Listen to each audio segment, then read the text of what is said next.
So at the time of recording, it is Sunday morning, or 1:30 in the morning for me, which means Saturday is over and we've had the final round of AC matches in the regular season, and it's now on to UC, and everyone has been given their final seeding, and we can now look at the brackets and start doing our predictions. So when I've historically done these predictions videos in the past, they have gone a very, very long time, up to like 40, 50 minutes.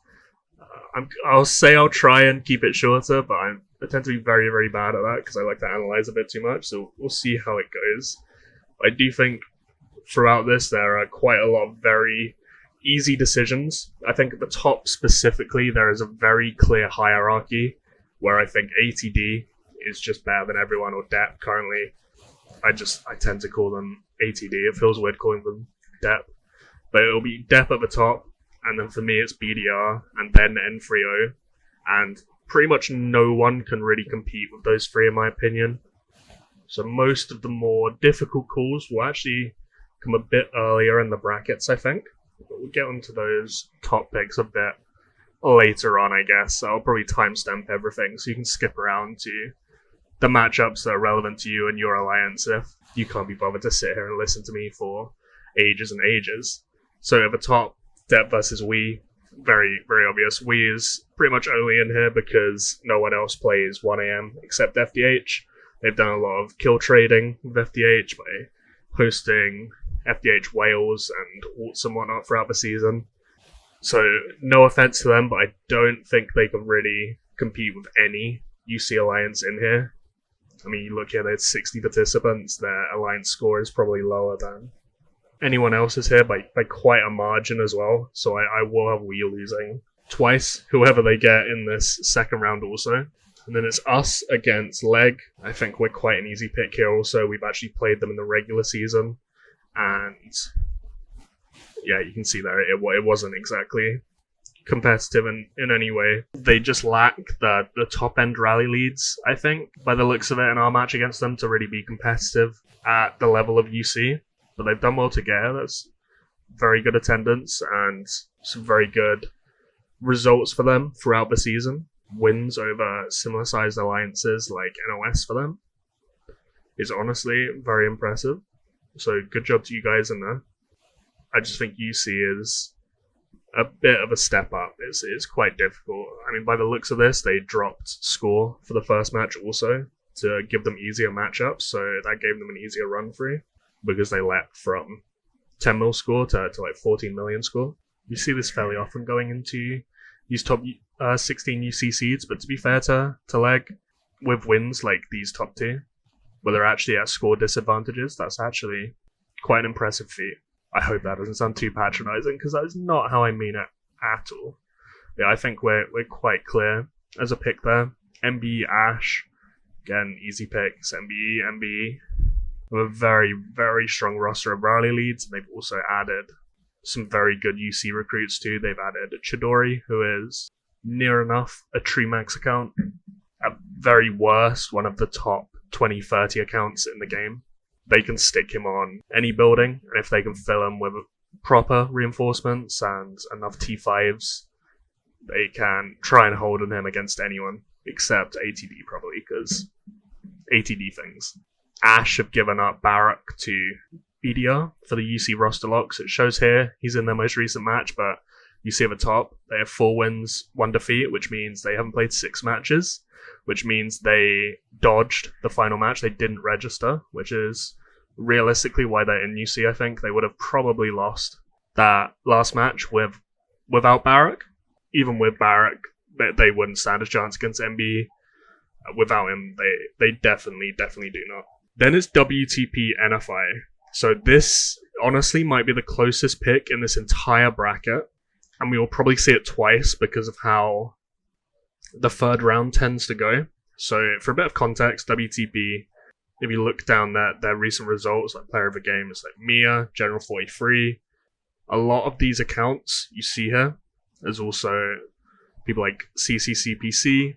There was Teresias, people like that. They have a lot of really strong rally leads that are in the very, very top tier in the entire game. But what they've actually done with a lot of those top accounts is merged into depth for UC. They're realistically, I imagine, chasing UC first placement rewards. So if we look at the Elims on this last match, they have nothing. Okay. Calm joined with T1s, I imagine that is. But if you look down here, it's going to be more annoying to find them. There will be the bulk of WTP's whales. So you have like Teresias, who's back in WTP for now until the next match, I imagine. There will be CC, there'll be Mia. Pretty much all of WTP's main whales, except I think Redrum, Crash Landon, and what was previously known as the Dragon Queen account or Zora High. It's now El Sicario, I think. There's a lot of name changes going on there. It was the ex-Salsa Dance account, which was the OG Napoleon account. It's changed hands a lot at this point. But a big group joined Dep from WTP for UC. You have like Vegeta there, General 43, Eternal Knight, CC's hiding near the bottom, I guess. I don't know exactly how big this group is. Yeah, Mr. Shelley, Mia, Sparta here, and I must have scrolled past CC because I am blind. This is one of the primary reasons that Dep is, in my opinion, going to be unbeatable in this. Their group of accounts is just so ridiculous. There's more factors that I'll explain later when it comes to when they match BDR, specifically about racing, which is the main swing factor there, I think. But all of this is a very long-winded way of saying typically WTP would beat NFI. They'd beat us probably for the same reasons. It's just their top-end accounts are so strong, and they could solo out the vast majority of NFI rally leads. But with them losing so many of their rally leads to Dep, it really gets normalized a bit more in terms of account strength. So if we look at the most recent match with the roster locks for WTP, there are still some very strong accounts, obviously. You have Redrum, who can solo, I imagine, pretty much everyone in NFI, bar maybe like 3, 4, 5 accounts probably. But as far as I know, he is full bow, which means holding buildings on him will basically not be possible. He'll be able to get a ton of Elims, but you can't like stick him in a mine and just hold it all match. You probably could to a decent point with some bow fillers, but if NFI target that and know he's full bow, I think they could get him off, assuming WTP can't have fillers constantly sending bows back to him as troops get sent back. Crash Landon is very strong. I mean, there are still some very decently strong accounts in there. The El Sicario account here is probably the main one that they'll want to stick on buildings. But how much will their coordination and shot calling suffer from like the bulk of their leadership and significant players being in Dep?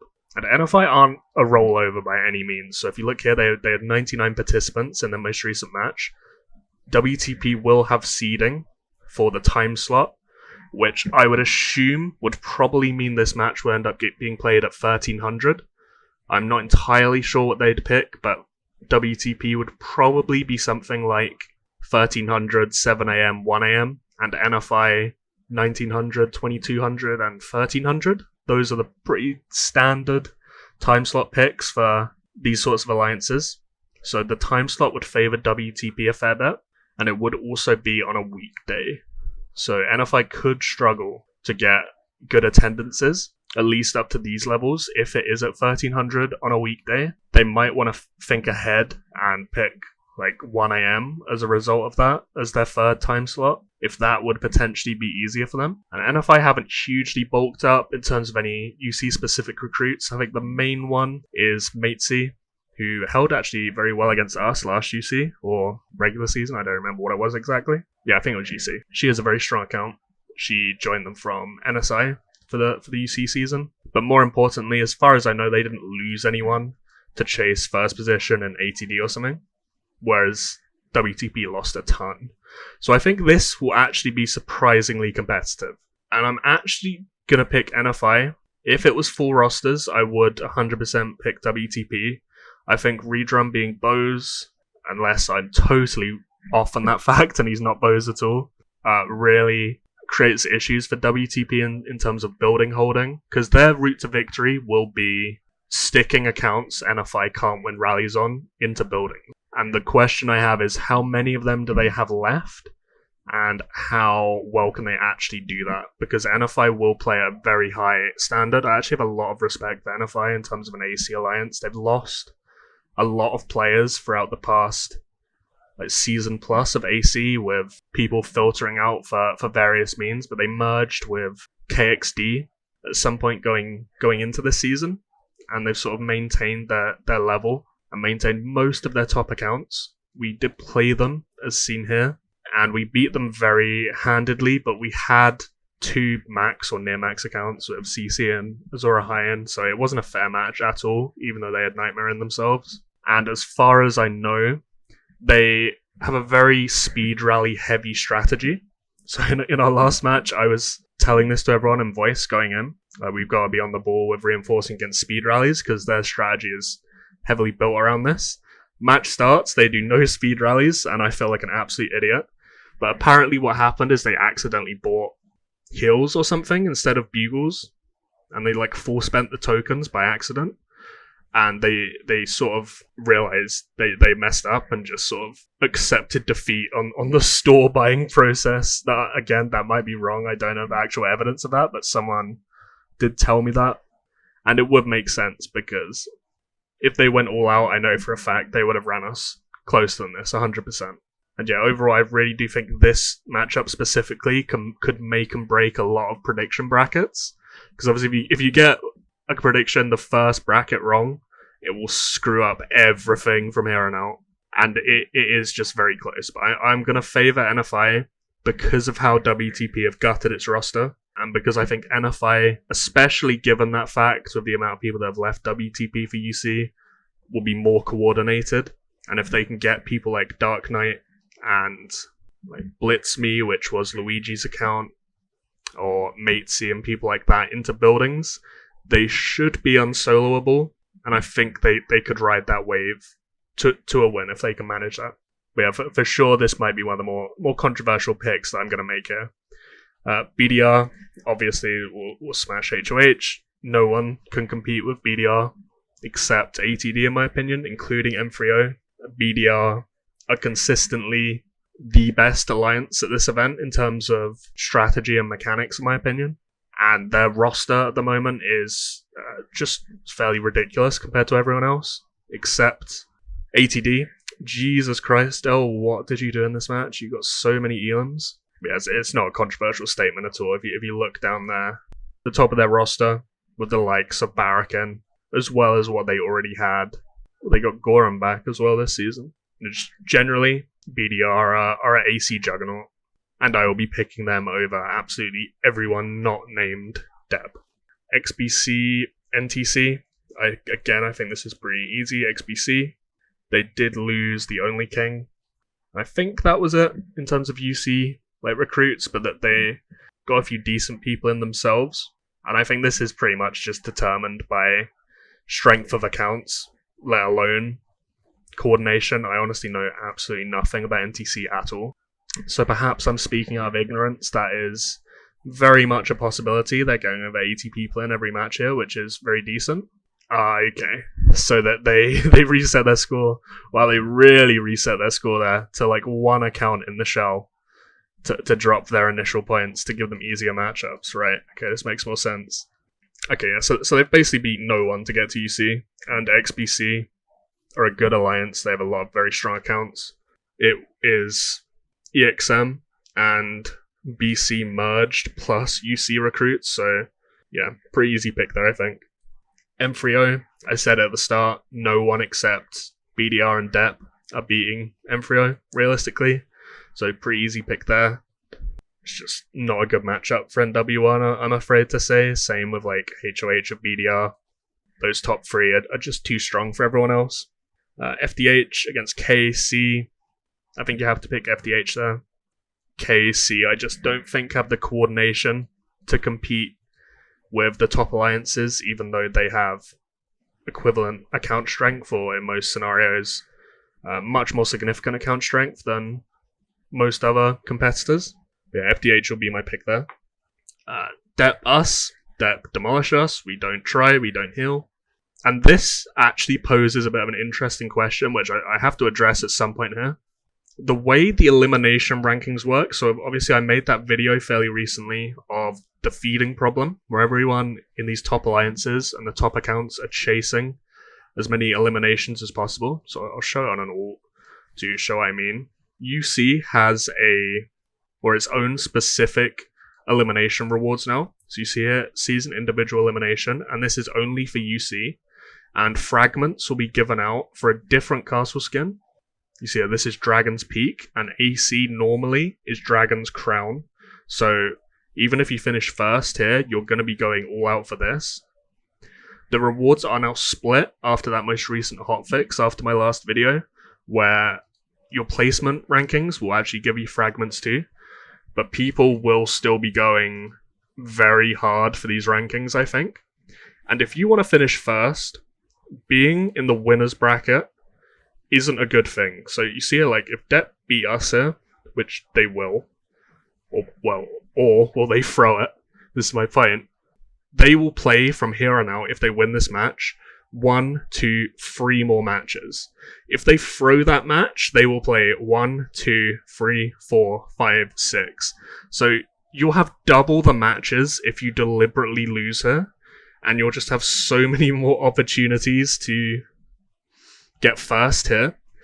And because of this, I'm not going to pick Dep to lose to us, obviously, because people will just abuse me and call me an idiot.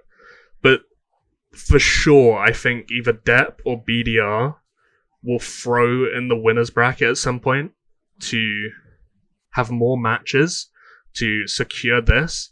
I think ATD is a lot more likely to do it. I don't think BDR, care as much. They mostly just play as normal more than the other alliances, and just what is what is. But also, you won't want both, or both alliances won't want to do it. Because whilst they'll beat everyone else, if they both do it and knock each other out early, you'll obviously lose out on the placement fragments. So if you go out there, you'll get, 8 fragments instead of 30 or 25. So my rogue prediction is Dep will throw in the winner's bracket. And it's, oh god, it lines up to being against us. There's been no discussions about this at all, by the way, but it just makes so much sense that if you want these fragments, you can't go through the winner's bracket. Because they're going to get no Elims against we. They're going to get no Elims against us.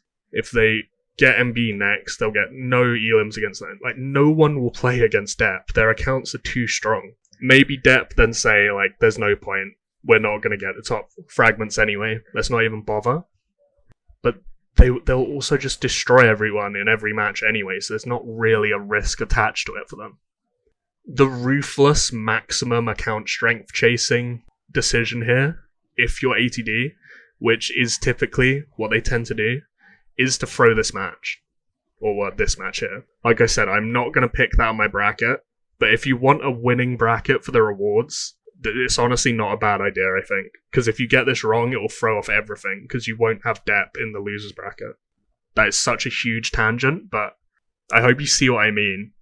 You can't get first in the elimination rankings going through the winner's bracket. Not with Dep's path here. Because they would only have 2 BDR matches, or an N3O BDR match, or some variation of that. They'd have 2 matches, basically, throughout the whole of UC to get Elims, to get rankings on this leaderboard. And there's 10 placements. And they have so many accounts that can just solo everything. That, yeah, I think that's a real discussion to be had, and I assume the likes of Dudu and Darius and people like that are discussing that internally in Dep officer channels as I'm recording this video. And yeah, if you want to go for a mental pick, and you want to high roll a 32 out of 32 correct predictions, maybe think about that, because it isn't as crazy as it sounds. Then NBe and NFI, I think it's quite clear NBe pick. They just have stronger roster of accounts. They have a very, very high standard of coordination as well. And yeah, I think that's a fairly simple pick. BDR, as I keep mentioning, smash everyone, not named Dep. N3O, FDH, they just faced each other at a very weird time slot, admittedly, at 7 AM. From an totally objective point of view, I just think N3O beat everyone not named BDR and Dep, so I'm going to pick that. But FDH, if things line up, they get good pilots or racers playing for them, they could do something. I think the biggest difference here is the racing. If I look at, can I see first captures? Patient time, yeah, you see it, like, they destroyed them on racing. You have Clyde B typically being played by Drew, I believe, who used to pilot Lollyed in those NW1 AC videos I made a long time ago in 2021. Anna's won 3 races here. I might be wrong, but I'm assuming someone's piloting her also. Yeah, they just have a very high standard of racing, and they outsource pilots of races, I think, more than FDH do. But with this being in UC, if FDH want to win this, they're going to have to grab 2, 3, 4 races to try and compete with N3O's racing.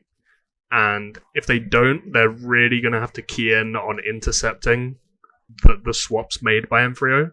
So I guess specifically the Casterly and one of the mine swaps, which you can basically guarantee Drew will win on whatever account they put him on. They'll probably account swap him for the mines.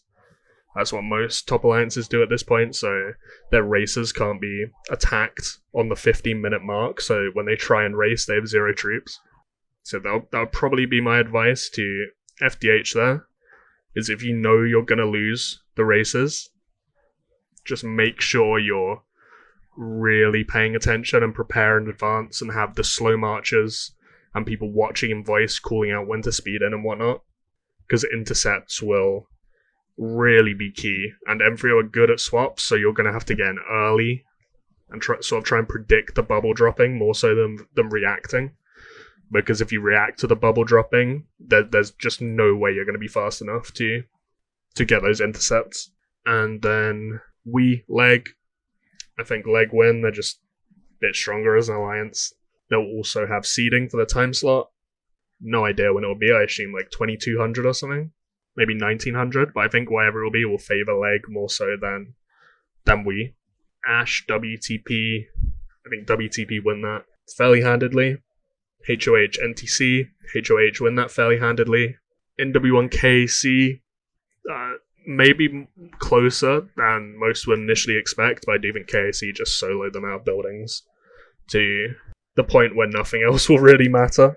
And yeah, KC will take that. Then us against LEG, same as the first bracket, I think we win that. NFI, WTP, again, that's going to be on a weekday, right? Wednesday, so it could be awkward time again, but if I pick them in the first round, I'm going to pick them again here. But these two are for sure the ones I'm most unsure about in this entire bracket. XBC, HOH. XBC could make this competitive, but I do think HOH is probably more coordinated and probably have better top-end accounts as well. HOH have a very, very strong top tier of accounts in that, like, 5th, 6th, 7th strongest account tiering compared to most of the other, like, mid-tier 1900 alliances. And I think XBC will just have a bit too much to overcome to be able to beat HOH in a do-or-die match like this. FDH, KC, same as the first round. I think FDH win that fairly handedly. KC need to be able to solo people out of buildings to be able to win matchups like this, and you're not soloing out Asterix or Altizio or people like that, so FDH win via that. Dep, NBe, I mean, Dep would obviously win.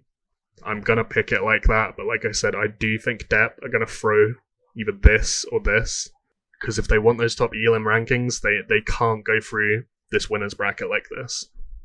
BDR N3O is a pretty storied matchup at this point. If we look, when they did match in the season here, BDR won very convincingly. They had a bug throughout the season where they just couldn't match each other, which screwed a lot of the other 1900 alliances pretty consistently throughout the season. But you see here, again, Clyde B, like I was saying before about Drew piloting that account, won 4 races, and BDR still won that convincingly. I think that's N3O's main swing factor, is better racing, at least through this one guy. But I just think BDR are too good. I think they're too good at the event. I know they rub a lot of people the wrong way, but you can't deny how good they are at this event. You just can't take that away from them in any way, shape, or form. If N3O had a bit more of a swing with UC recruits, maybe, but I think pretty much all they got in terms of rally leads was the only king back from BC and Barind from RRH. So they only brought in 2 rally leads. And I don't think it's enough to beat BDR's new roster with people like Folking. It's just too much of a juggernaut. And then WTF, NFI, I think you have to pick us when we beat them by the scoreline we did earlier in the regular season. I don't think it needs much analysis. I think it'll be closer than that match though. And I do think they'll go all out to win. And I really don't think it will be the scoreline as seen here. And if I was an NFI, I would think I could beat us. And I would try and go all out to beat us, because there are scenarios where they would beat us, in my opinion.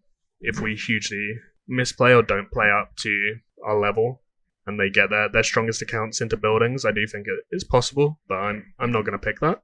HOH, FDH, I think FDH win, but in terms of what is most likely for an upset here, I do think HOH upsetting FDH is more likely than any of these other ones. I guess maybe N3O against BDR, to be fair. It's maybe more possible.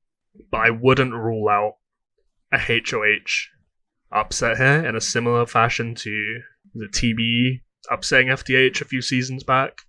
Because I do think HOH's top-end accounts are underrated by most people, with the likes of Lockcross and Dracula Mike coming in a while back. You have people from RIP and BC that jumped over a while ago, like Lord Betray, the Spiker and people like that. And then you have the obvious people like TARDIS and Grom, who they're going to want to be sticking on buildings.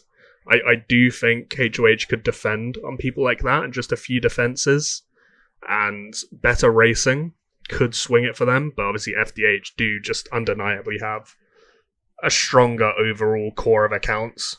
So I think you have to pick them as a result, and they have better seeding also, so they'll have time slot priority.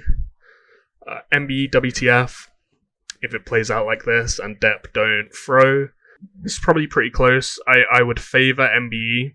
I think they have a stronger top end of accounts. Like Lance is stronger than anything in our alliance. Chidori is for sure stronger than anything in our alliance. Gabs, I think, is stronger than anything in our alliance. But this will be a good match if this happens. If they stick Chidori on Castley or like our port or something, that would be really annoying and quite a game swinging factor, because he's a max count and neither of us can really deal with max accounts at all. But having 100 people in, if it was just a normal AC roster, I'd probably think it would be a bit closer. But I do think that swung it in their favour a lot, especially with Chidori. If I'm being unbiased, I would pick NBe, but I wouldn't totally rule out us upsetting them. N3O, FDH, I think N3O beat everyone, not BDR and Dep. Then, same reasons, they'll beat NBe. I think Dep would win against BDR there. I picked that the wrong way around. It's meant to be like that. Then BDR win.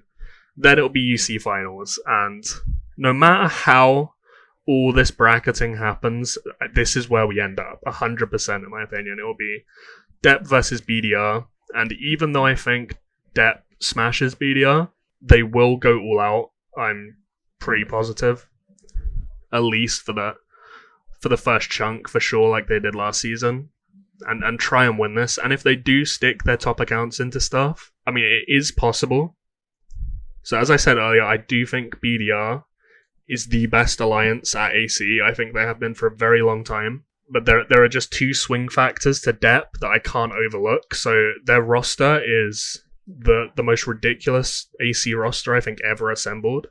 The amount of like 4-star Night King accounts, the amount of max or near max accounts in this UC roster, with the Russian guys from RGB like Abdi and Euphoria, with the WTP guys like CC and Mia and General 43 and Teresias and people like that, with their own accounts like Karito, Storm Reaper, which is the Imperial Rock account, Flying Dutch, Darius, Dudu's account, Menat, all the Koreans that jumped over, like from the wise people like Joker, Ganika's jumped over. I mean, you could just scroll down, Starry Sunset again, 4-star Night King account. You could just keep going down. And this roster is just so stupid in terms of how good it is. And if BDR stick even like their mid-tier rally leads into buildings, Dep can if it's a one-off match, they will just call solos. Even if it's someone like, I don't even know, like Love Angel or something, Dep are crazy enough and strong enough to call 20 people to send mono T5 solos at that with 100% marches up, and at worst it will bleed them to such a ridiculous degree that they'll just wear them down, and I don't think that is beatable. But perhaps even more so than that, the racing difference. So if you look at BDR and their recent matches, so like Occupation Time, you have here like Hyper, Babby's Dragon. Or if we look at this match, you have Zota winning 4 races, Babby's Dragon again, Noel. They're having to swap these people out. And that's maybe not how the game mode's meant to be played, but that's typically how it goes. You have the strongest accounts slow march, you have the fast people race, and you then swap to the strong accounts. What Dep have done is, however they've managed it, they race max accounts onto buildings consistently. So I think in the UC finals last season, they raced like Karito onto enemy outpost immediately. They were racing like Rock onto mines or ports. They were racing Darius onto mines and ports. Their account swapping races into them. And then they don't have to swap. And then BDR just have no counterplay at all. And that is alone is a lot to overcome. But they've also recruited WTP's whales who were doing the same thing. They were racing CC onto mines. They were racing CC onto Castley. They were racing like Teresias and the Dragon Queen account onto mines and the ports. So you have the two alliances that were racing max accounts onto buildings have combined their accounts, let alone the players. And I just don't think that is beatable in any way. It's just such a ridiculous juggernaut of this event that it's just too much to overcome, in my opinion. But we'll see how it goes, I guess.